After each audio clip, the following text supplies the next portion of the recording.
how to fix Instagram direct message not working. So if the direct message of Instagram is not working on your account, then that might be due to various reason. So in order to fix that, make sure you watch this video till the end and to subscribe to our channel for more videos like this. Now let's get into the video. So the first reason is, if you are connected to weak internet, then you won't be able to get the updates from the direct message. So for that, you have to swipe down your notification panel and you have to check whether or not you are connected to strong Wi-Fi, or if you are using cellular data, then make sure your network connection is strong. Once you're sure that it's not a problem, then you will be able to fix that problem. But if you are still unable to do so, then you just have to go back and you have to open up the apps.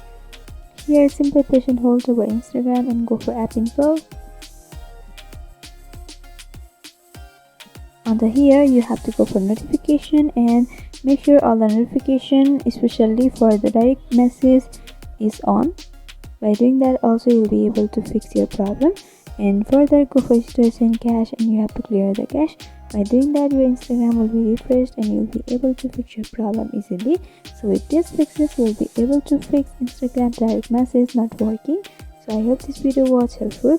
If you want us to make any tutorial videos on any topics, then you can mention down below in the comment section. Thanks for watching.